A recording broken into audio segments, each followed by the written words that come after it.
প্রিয় ছাত্রছাত্রীবৃন্দ, আমার চ্যানেলে তোমাদের সকলকে স্বাগত জানাই। আজ তোমাদের কাছে প্রশ্নোত্তর এনেছি বাঁকুড়া বিশ্ববিদ্যালয়ের ইতিহাস মাইনর পঞ্চম সেমিস্টারে।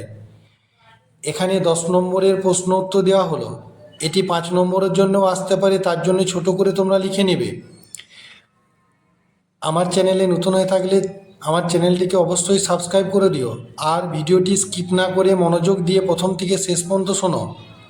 প্রশ্ন দেখো, সুলতান মাহমুদের ভারত অভিযানের উদ্দেশ্য ও ফলাফল লেখো।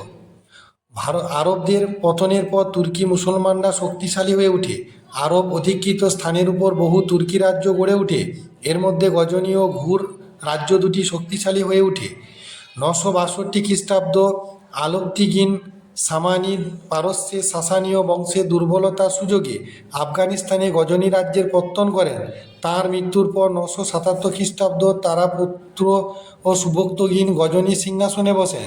তিনি মুলতান থেকে কাশ্মীর, লগমান থেকে সরহিন পর্যন্ত তুর্কি সাম্রাজ্য বিস্তার করেন।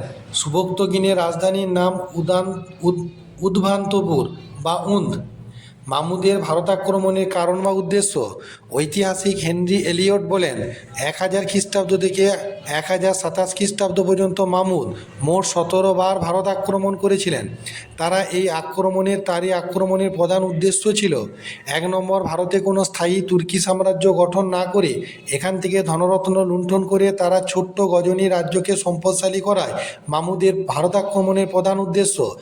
Doctor V.A. স্মিথ তাই Mohammad was simply a bandit operating on a large scale বলে চিহ্নিত করেন। মাহমুদের ধর্ম উন্মাদনা তাকে এদেশের মঠ মন্দির ও হিন্দুদেরকে ধ্বংস করতে প্ররোচিত করেছিল। তার দরবারি ঐতিহাসিক উদ্বীর মতে মাহমুদ নিজের ধর্মের প্রতি বিশ্বাস ও মহৎ কর্তব্য পালন করতে ভারত অভিযানে বের হন। অধ্যাপক S.M. জাফরের মতে মাহমুদ হিন্দু মন্দির ও মঠ ধ্বংস করলেও কোনো হিন্দুকে ধর্মান্তরিত করেননি। তাই তার আক্রমণের পিছনে ধর্মীয় উদ্দেশ্য অপেক্ষা অর্থনৈতিক উদ্দেশ্য ছিল মূল কারণ। তার মন্দির ধ্বংসের উদ্দেশ্য ধনরত্ন মণিমুক্তার লোভ, হিন্দু ধর্ম নাশ করা নয়। কিন্তু সমালোচনার খাতিরে একথা মেনে নিলেও বাস্তব চিত্র অন্য কথা বলে। 3 নম্বর, মধ্য এশিয়া সাম্রাজ্য বিস্তার ও ইসলামের দ্রুত সম্প্রসারণই তাঁর ভারত আক্রমণের আরেকটি কারণ ছিল। হিন্দু দেবদেবীদের মূর্তি ও মন্দির ভাঙার জন্য ইসলাম জগতে তাঁর সম্মান ও প্রতিপত্তি বৃদ্ধি পেয়েছিল। মাহমুদের ভারত অভিযান। সুলতান মাহমুদ মোট 17 বার ভারত আক্রমণ করেছিলেন।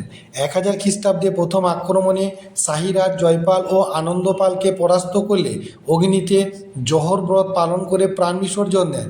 এখান থেকে প্রচুর ধনসম্পদ তিনি পান। 1004 খ্রিস্টাব্দে মাহমুদ মুলতানের কারমাথিয়ান শিয়া মুসলমান ফতে দাউদকে পরাস্ত করেন এবং 1006 খ্রিস্টাব্দে পাঞ্জাবের সন্নিকটে দিল্লি ও নগরকোটে দখল করেন। 1008 খ্রিস্টাব্দে মুলতান গজনির অন্তর্ভুক্ত হয়। 1009 খ্রিস্টাব্দে রাজস্থানের নারায়ণপুর দখল করেন এবং ফলে দাউদ ও আনন্দপালকে ওয়াইহিন্দের যুদ্ধে পরাস্ত করেন। নগরকোট দুর্গের ধনসম্পদ লুট করেন। মাহমুদের ভারত অভিযানের ফলাফল। মাহমুদের ভারত আক্রমণে এদেশের বহু শহর, মন্দির ও সুন্দর স্থাপত্য কীর্তি একেবারে শেষ হয়ে যায়। প্রচুর ধনসম্পদ লুণ্ঠনের ফলে একদিকে যেমন উত্তর ভারত নিঃস্ব ও রিক্ত হয়ে যায়, তেমনি প্রচুর ধনসম্পদ লুণ্ঠনের ফলে একদিকে যেমন উত্তর ভারত নিঃস্ব রিক্ত হয়ে যায়, তেমনি আবার গজনি সম্পদশালী হয়ে ওঠে। মাহমুদের নির্মম নৃশংস হত্যাকাণ্ড যেমন উত্তর ভারতের সংস্কৃতিকে শেষ করে ছেড়েছিল, তেমনি তার ছোট্ট রাজ্য গজনি সম্পদের প্রাচুর্যে ও জ্ঞান ও বিজ্ঞান চর্চায় মধ্য এশিয়ার শ্রেষ্ঠ দেশে পরিণত হয়। অধ্যাপক হাবিবের মতে মাহমুদ ধর্মীয় উন্মাদনা নিয়ে লুণ্ঠন করেননি। ভারতে তাঁর কোনো স্থায়ী সাম্রাজ্য গঠনে মানসিকতা ছিল না। তবে মুলতান ও পাঞ্জাবে তিনি যে তুর্কি শাসনের ভিত্তি স্থাপন করেছিলেন তা পরবর্তীকালে মোহাম্মদ ঘুরির আক্রমণের পথ প্রশস্ত করেছিল।